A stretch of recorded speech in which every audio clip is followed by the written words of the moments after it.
주님이 모든 상황과 환경에서 우리와 함께 하시니 우리는 주님을 믿고 담대하게 하옵소서. 예수님의 이름으로 기도합니다. 아멘. 우리 옆에 분하고 인사하십시다. 안녕하세요. 반갑습니다. 환영합니다. 예, 반갑습니다. 오늘은 역사적인 날입니다. 성가대에 있어서 역사적인 날입니다. 눈치채셨습니까요? 우리 교회 역사상 처음으로 오늘 남자의 숫자가 여자의 숫자보다 한 명 더 많습니다. 아유, 남자분들 많이 부응하셨습니다. 열심히 하고 계십니다. 여자분들도 이제 분발하시기를 바랍니다. 아무래도 지휘를 우리 정아 집사님이 하시니까 남자들이 많이 나오는 것 같아요. 반갑습니다. 하여튼 환영하고요. 이제 여자분들 더 분발하시기를 바랍니다. 작은 것 설교 시리즈의 마지막 시간입니다. 이규경님이 쓴 짧은 동화 긴 생각이라는 책이 있는데요. 거기에 나온 글입니다. 어리석은 개미는 자기의 몸이 작아 사슴처럼 빨리 달릴 수 없음을 한탄하고, 똑똑한 개미는 자신의 몸이 작아 사슴의 몸에 붙어 빨리 달릴 수 있음을 자랑한다. 차이가 느껴지시죠? 어리석은 사람은 자신의 단점을 들여다보며 슬퍼하고, 똑똑한 사람은 자신의 장점을 찾아내서 자랑한다. 차이가 느껴지실 것입니다. 오늘은 열문화 비유입니다. 이 비유의 핵심은 지극히 작은 것의 충성입니다. 큰 것은 대부분 충성 잘하지요. 작은 것은 소홀히 하기가 쉽지 않습니까요? 그런데 지극히 작은 것에 충성하면 하나님의 나라가 임할 때 큰 것을 맡게 된다는 것이지요. 작은 충성, 큰 은혜입니다. 오늘 본문에 은화 한 문화가 나오지요. 오늘날 노동자의 약 3달치 임금입니다. 올해 기준으로 보니까요, 월 최저 임금이 200만 원이 좀 넘더라고요. 3달치면 600만 원 정도 된다고 보여집니다. 주인이 은화 한 문화를 맡겼는데 한 종이 그것으로 10문화를 남기지요. 쉽게 말씀드리면 600만 원을 맡겼더니 6천만 원을 남겼습니다. 그랬더니 주인이 10고울 권세를 줘요. 나주, 화순, 담양 이런 고울들을 10개를 맡겨주는 겁니다. 여러분 6천만 원으로 살 수 있을까요? 택도 없지요. 엄청나게 큰 보상을 주는 겁니다. 이것을 보니까 한 문화 속에 10고울이 담겨 있습니다. 한 문화 속에 10고울을 다스릴 수 있는 권세가 담겨 있어요. 물론 종이 10고울의 권세를 받게 될 것을 알고 충성한 것은 아니겠죠. 다만 지극히 작은 것에 충성한 것의 결과는 이렇게 놀랍습니다. 흥미로운 것은요, 이 비유의 배경인데요. 예수님이 이 비유를 삭개오의 집에서 말씀하시죠. 여러분, 삭개오는 무엇으로 유명하지요? 키가 작은 것으로 아주 유명한 인물입니다. 이 작은 사람이 돌무화과 나무에 올라가서 예수님을 만나지요. 그 이후에 놀랍게 변화됩니다. 삭개오는 키가 작아요. 그래서 돌무화과 나무를 이용해서 예수님을 만나지요. 구원받고 변화됩니다. 자신의 절반을 팔아서 가난한 사람들에게 나눠줘요. 그리고 속여서 빼앗은 것이 있다면 4배로 갚아주기로 하지요. 놀라운 변화입니다. 그 변화는 그가 키가 작다는 약점을 강점으로 만드는 데서 출발하는 겁니다. 무슨 말이냐면 자기가 키가 작으니까요, 주변 사람들의 키보다 높은 나무로 올라가잖아요. 약점을 이용해서 강점으로 만드는 겁니다. 그랬더니 예수님의 눈에 더 잘 띄는 거예요. 아주 작은 개미가요, 사슴의 몸에 달라붙어 있으면 작으니까 할 수 있죠.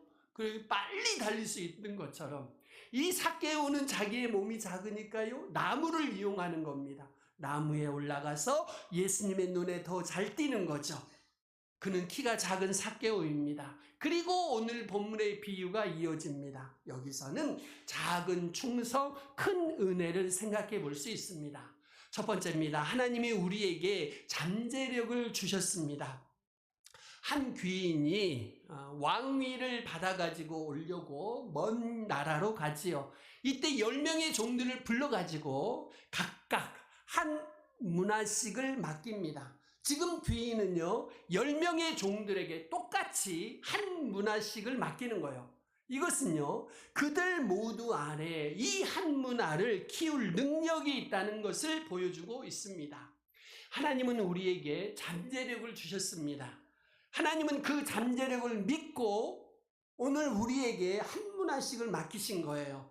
오늘 우리에게 이 한 문화는 우리가 개인적으로 갖고 있는 재능이나 은사일 수 있겠지요.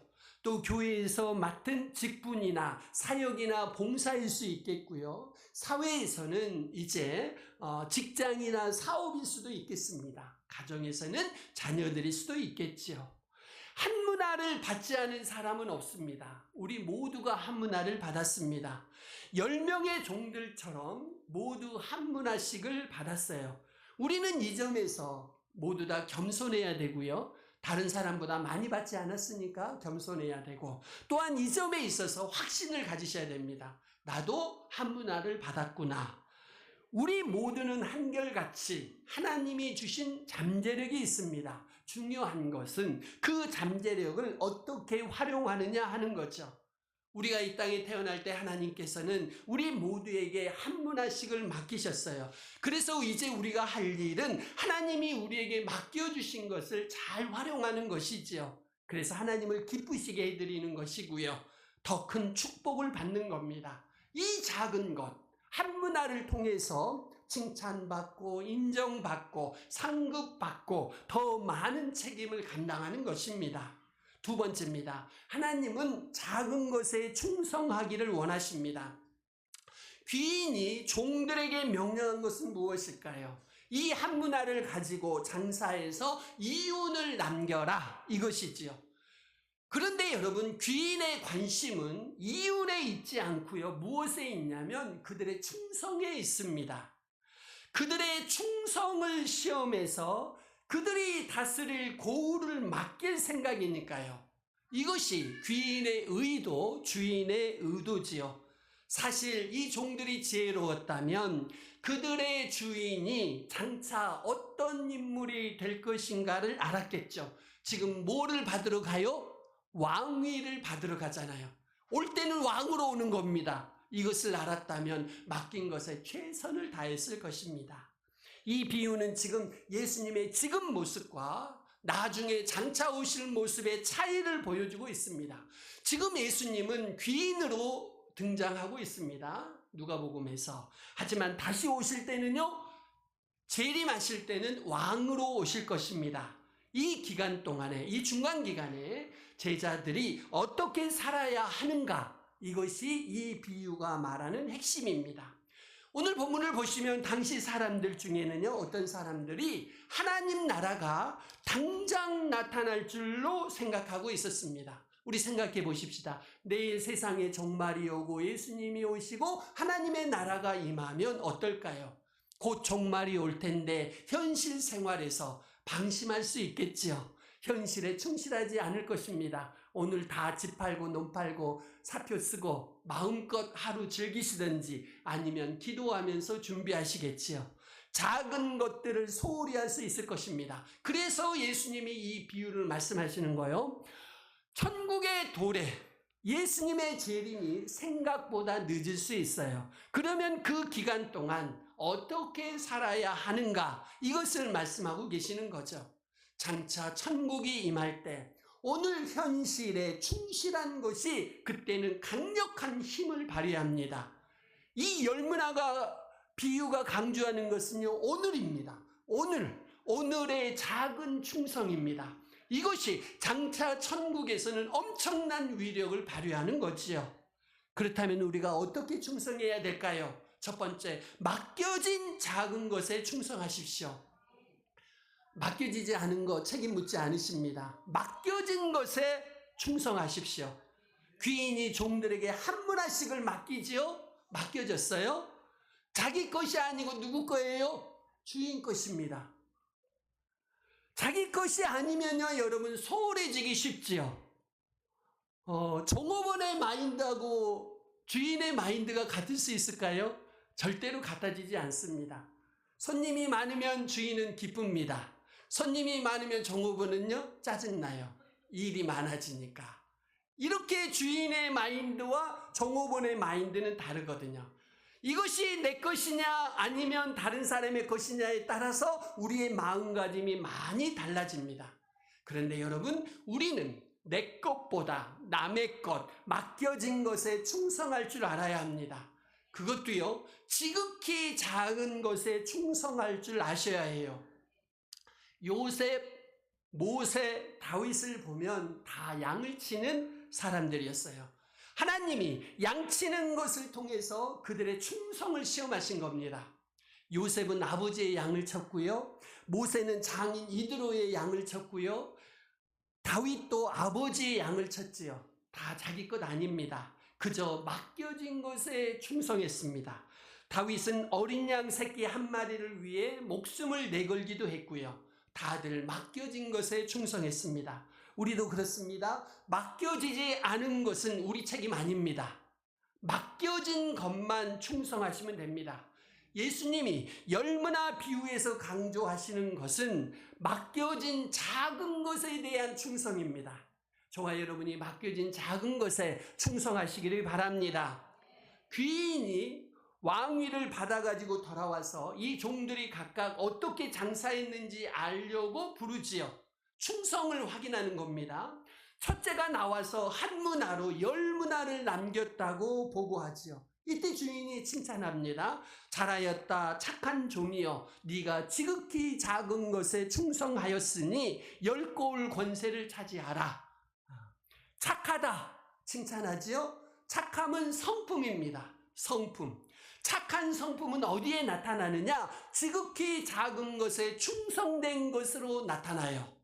주인이 지금 칭찬하는 것은 능력 이전의 성품입니다. 자세요, 태도지요. 맡은 자들에게 구할 것은 충성입니다. 충성은 맡겨진 일에 최선을 다하는 성품이고요.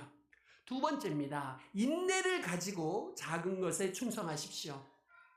귀인이 왕위를 받으려고 먼 나라로 갔다가 돌아오지요. 시간이 많이 걸려요. 하나님의 나라도 이렇게 더디 임할 수가 있습니다. 여러분, 충성할 때 중요한 것은요, 지속성입니다. 지속성. 꾸준하게 충성하는 거죠. 하루 이틀 아니고요, 일주일, 2주일 아니고요, 한 달, 2달 아닙니다.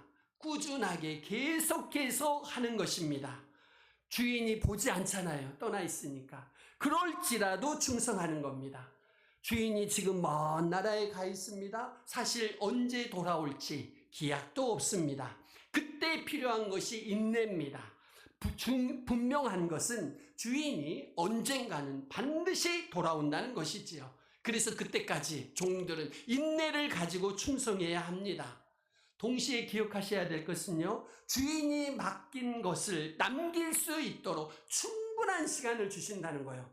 나중에 우리가요, 주님 앞에서 핑계댈 수 없습니다. 시간이 부족했다고 항변할 수가 없어요. 먼 나라에 간 주인이 왕이 되어 돌아올 때까지는 충분한 시간이 주어집니다. 그 시간 동안에 인내하며 충성하는 것이 중요하지요.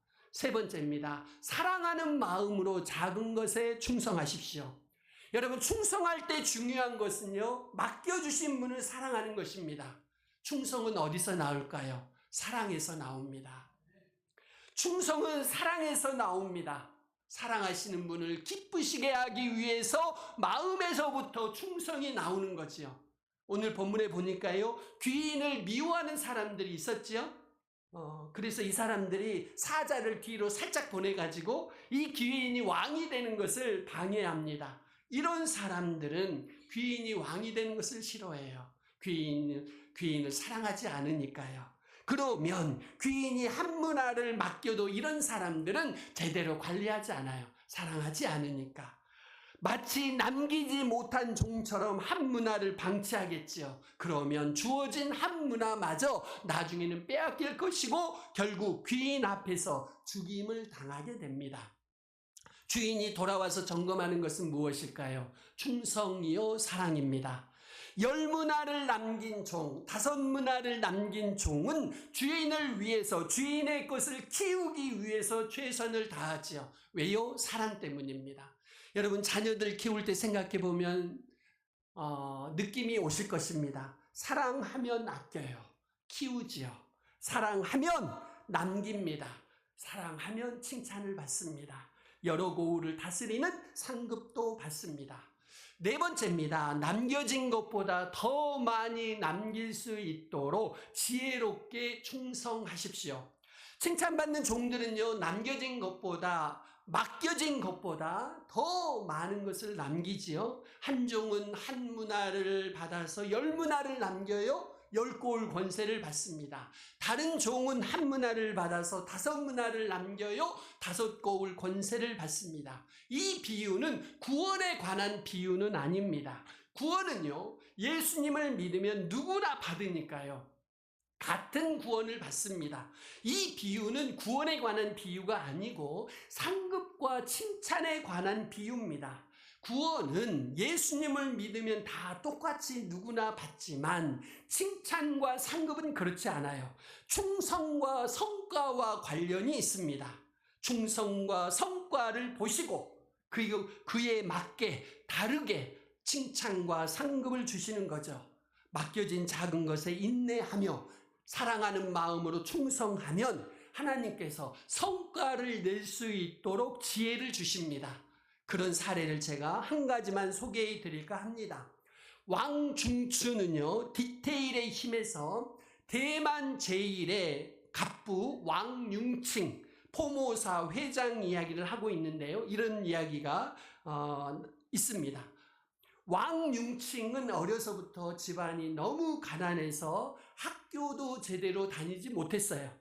아주 일찍부터 장사를 시작해야 했고요. 1932년 16살이었던 왕융칭이 고향을 떠나서 자이라는 곳에 가서 쌀 가게를 하나 열었습니다.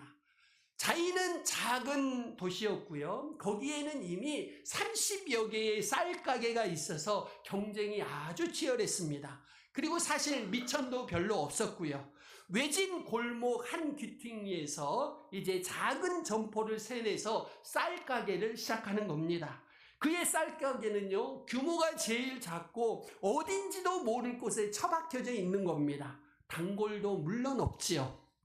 아무리 봐도 경쟁력이 전혀 없는 겁니다. 가게를 연 지 한참이 지나도 손님이 거의 없어요. 이제 삿입에 거무이줄 치게 생긴 거지요.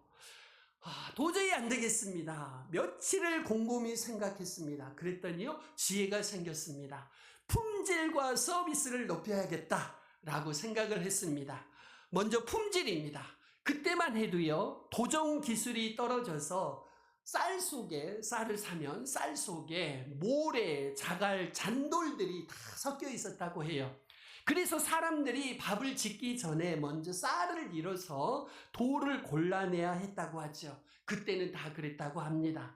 왕융칭이 여기서 실마리를 찾습니다. 두 동생을 부릅니다. 그리고 일을 시키는데요, 쌀에 섞인 이물질을 모두 골라냅니다. 그리고 나서 쌀을 가게에 내놓고 판매하는 거죠. 가격은 더 높였습니다. 왜요? 다 뺐으니까. 다른 가게에서 파는 쌀들하고는 차별화시킨 겁니다. 왕융칭의 집에 가게에서 파는 쌀은 밥을 지을 때 돌을 골라낼 필요가 없다. 이 소문이 퍼지기 시작한 겁니다. 입에서 입으로 소문이 퍼지면서 손님들이 점점 가게로 오기 시작해요. 다음은 서비스입니다. 당시에 쌀을 사면은요, 쌀을 산 사람이 직접 들고 집으로 갔습니다. 우리도 그런 적 있었지요? 요즘에는 다 이렇게 배달시키시죠? 아니면 그냥 택배로 받기도 하시는데, 그때는 직접 쌀을 들고 갑니다. 젊은이라면 할만하겠지만 이제 노인에게는 대단히 힘든 일이죠. 게다가 젊은이들은요, 낮에 다들 일을 하니까 쌀을 사는 것은 주로 이제 노인들이 하는 일이었습니다. 왕융칭은 이 점에 착안합니다. 그리고서는 손님의 집으로 직접 배달을 시작해요.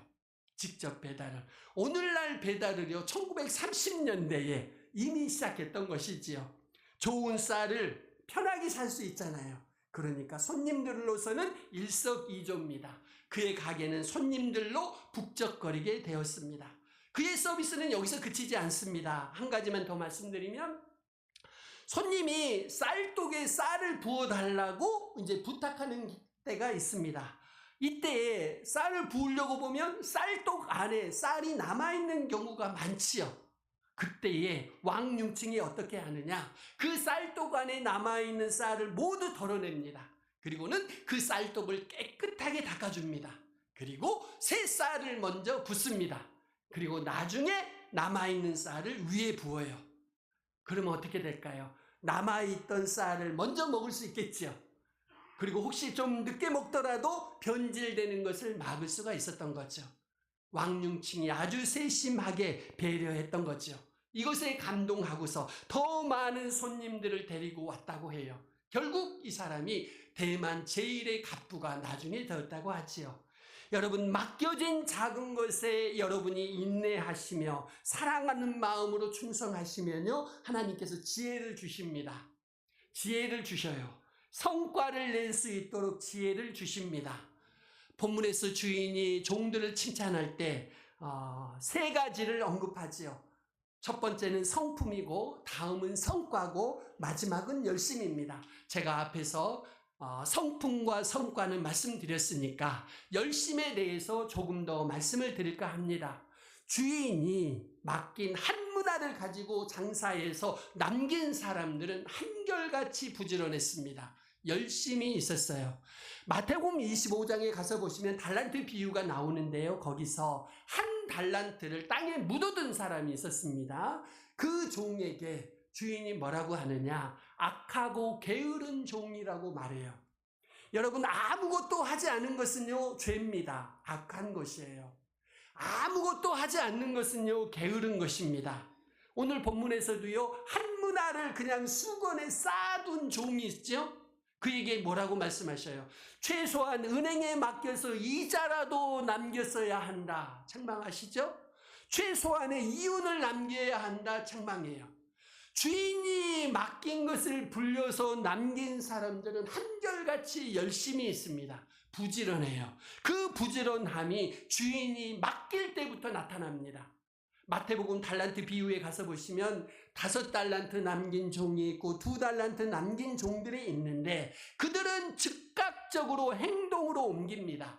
마태복음 25장 16절 17절을 보시면 바로 가서라는 표현이 나옵니다. 바로 가서가 중요해요. 미루지 않습니다. 게으르지 않습니다. 동시에 실패를 두려워하지 않아요. 본문에 한 문화 받아서 한 문화 그대로 돌려준 종은요, 아무것도 하지 않았지요? 여러분, 왜 이 종이 아무것도 하지 않았을까요? 여러 가지 이유가 있겠지만 가장 큰 이유는요, 실패에 대한 두려움이겠지요. 여러분, 장사에서 남길 수 있는 확신이 있다면, 확신만 있다면 누구라도 그 장사 시작할 겁니다. 그런데요, 모든 장사에는 실패할 가능성이 있잖아요. 그 실패할 가능성이 두려워서 그는 아무것도 하지 않은 거예요. 그냥 세월만 보낸 거죠. 그 결과 남긴 것도 없고 받은 것도 빼앗깁니다. 이것을 보면은요, 우리가 정말 두려워해야 할 것은 실패가 아닙니다. 물론 무모한 도전은 안 해야 되겠지만 아무것도 시도하지 않는 것을 여러분이 두려워하셔야 돼요. 여러분 인생에서 아무것도 시작하지 않은 것을 두려워하셔야 돼요. 왜요? 아무것도 하지 않으면 실패할 염려는 없겠지만 책망과 빼앗김이 있을 뿐이기 때문입니다. 아무것도 하지 않으면 실패할 염려는 없겠지요. 하지만 칭찬도 없고 상급도 없어요. 있는 것은 책망과 빼앗김일 뿐이지요. 제가 지난 주간에 성도 몇 분하고 교제하면서 제가 이런 말을 했습니다. 교회에서 욕먹는 사람들은 일하는 사람들이다. 그렇죠? 교회에서 욕먹는 사람들은 일하는 사람들이다. 일하니까 욕먹는다. 일 안 하면 욕 안 먹는다. 일에서 부딪히고, 일에서 갈등 생기고, 일에서 상처도 받는다. 교회 와서 일하지 않고 봉사하지 않으면 그럴 일들도 없고 욕도 안 먹는다. 그러면 교회 와서는 아무것도 하지 말고 그냥 왔다 갔다 해야 할까? 그러면 예수님이 기뻐하실까? 아니다. 아니다. 칭찬도 없고 상급도 없고 있는 것도 빼앗긴다. 욕 먹어도 부딪혀도 갈등이 생겨도 상처를 받아도 일하자, 봉사하자. 저의 권면이었습니다. 이 과정에서 우리는 배우고 성장하고 성숙한다. 고상한 말로 성화된다. 그것 하는 곳이 교회다. 그러라고 교회로 부르셨다. 성도님들한테 그런 권면을 했습니다. 여러분, 하나님은요, 실패에 대해서 책망하지 않으셔요. 성과가 없다고 해서 여러분에게 책망하지 않으셔요. 아무것도 하지 않으면 책망하셔. 실패했으면 하나님이 그것을 통해서 교훈을 주시고 지혜를 주십니다. 여러분 인도하셔요. 다시 시작할 수 있도록 여러분에게 기회를 주셔요. 실패했으면. 하나님이 싫어하시고 책망하시는 것은 아무것도 하지 않는 겁니다. 아무것도 시도하지 않는 거죠. 그것을 책망하십니다. 본문에서 주인은 종들의 성품과 성과와 열심을 보고 칭찬하고 상급을 주십니다. 저와 여러분 모두에게도 주님이 기뻐하시는 성품, 성과, 열심에 있어서 주님이 칭찬하시고 상급 주시기를 축원드립니다. 세 번째입니다. 하나님은 작은 것에 충성하는 자에게 더 많은 것을 맡겨주십니다. 본문에서 10문화 남긴 종에게 10골 권세를 주시지요. 5문화 남긴 종에게 5골 권세를 주셔요. 작은 것에 충성된 자에게 더 많은 것을 맡겨주셔요. 그러려고 작은 것 1문화를 맡기신 겁니다요. 작은 것에 충성할 때 상급은 크지요. 우리가 생각하는 것보다 훨씬 큽니다. 그러므로 여러분에게 작은 것을 맡기셨다면 아무리 작아도 그 작은 것에 충성하시기를 바랍니다. 반대로 충성하지 않으면 있는 것도 빼앗깁니다. 주었던 1문화를 빼앗아서 10문화 가진 종에게 주지 않습니까요? 10문화의 비유는 장사에 관한 비유지요. 여러분, 장사는 뭐 하는 거예요? 남기는 거지요. 장사꾼들은 절대로 믿지고는 팔지 않습니다. 그래서 장사꾼들이 하는 거짓말, 손해보고 판다. 아가씨들이 하는 거짓말, 시집 가기 싫다. 죄송합니다. 어르신들이 하는 거짓말, 일찍 죽고 싶다. 장사꾼들이 하는 거짓말, 남기지 않고 손해보고 판다. 이런 거 아니겠습니까요? 이 비유에서 주인은 무엇을 남길까요? 최종적으로 고을을 다스릴 종들을 남기시는 겁니다요. 고을을 다스릴 종들을 찾아서 남기시려고 1문화씩 맡겨보신 겁니다. 지금 이 비유에서 귀인이나 주인이나 왕은 모두 누구를 가리킬까요? 예수님이십니다. 그래서요, 예수님이 남기셨어요. 예수님이 이 세상을 떠나실 때 뭘 남기셨을까요? 땅을 남기지 않으셨습니다. 돈을 남기지 않으셨어요? 뭘 남기셨어요? 12제자를 남기셨어요. 충성된 제자들을 남기셨어요. 그 12제자가 세계를 복음화시키지요. 하나님의 나라를 확장했습니다. 저와 여러분도 인생을 떠나실 때 사람들을 남길 수 있으시기를 바랍니다. 주님의 제자들을 남길 수 있으시기를 바랍니다. 지난 주간에 제가 캄보디아에서 사역하시는 배봉신 선교사님 가족을 만나서 교제했습니다. 여러분, 캄보디아는요 95%가 불교 신자입니다. 가보시면 절, 불상, 그리고 스님들 그냥 천지입니다요. 불교의 나라지요. 이 배봉신 선교사님은 캄보디아 시엠립이라는 곳에서 한인교회를 하면서 장로교 신학대학교 교수로 사역하고 계셔요. 그곳에서 약 30명의 학생들에게 5과목을 가르치면서 현지인 목회자들을 양성하고 있죠. 사람을 남기는 사역을 하고 있어요. 그곳에 물자를 푸는 것보다, 물건을 나눠주는 것보다 사람을 키우는 사역이 얼마나 중요하겠습니까요? 사람을 남기는 사역을 하고 있지요. 참 귀한 사역이더라고요. 우리 교회가 이 선교사님을 매달 조금씩 후원하고 있습니다. 작은 충성을 칭찬하신 예수님은요, 본인도 충성하셨습니다. 히브리서 3장 6절, 그리스도는 그의 집 맡은 아들로 충성하셨으니, 예수님은 죽도록 충성하는 자에게 생명의 면류관을 약속하시지요. 요한계시록 2장 10절, 네가 죽도록 충성하라. 그리하면 내가 생명의 면류관을 내게 주리라. 말씀을 정리합니다. 작은 것 설교 시리즈 마지막 시간입니다. 누차 말씀을 드렸습니다. 작은 것 소홀히 하지 마십시오. 작은 것 소중히 여기십시오. 작은 한 영혼을 천하보다 귀하게 여기십시오. 저와 여러분이 작은 일에 충성하셔서 큰 은혜, 큰 칭찬, 큰 상급 받으시기를 주의 이름으로 축원드립니다. 우리 이 시간 같이 기도하시겠습니다. 주님 감사합니다. 작은 것 내게 맡겨주시니 감사합니다. 지극히 작은 것들에 충성하게 하옵소서. 맡겨진 것들 인내하며 사랑으로 지혜롭게 충성하여 더 많이 남기게 하옵소서. 그리하여서 큰 은혜, 큰 칭찬, 큰 상급 받게 하옵소서. 우리 같이 기도하시겠습니다.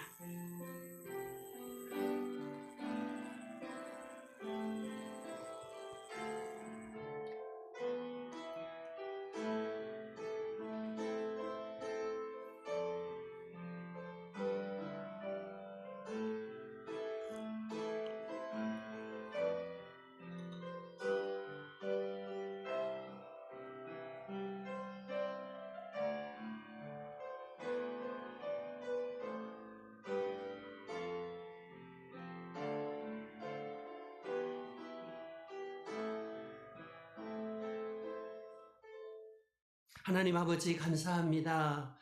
이 시간 예배하는 모든 성도님들이 지극히 작은 것들에 충성하게 하옵소서.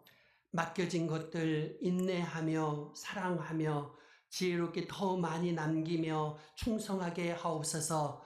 그리하여서 예비하신 큰 은혜, 큰 칭찬, 큰 상급 받게 하옵소서. 예수님의 이름으로 기도합니다.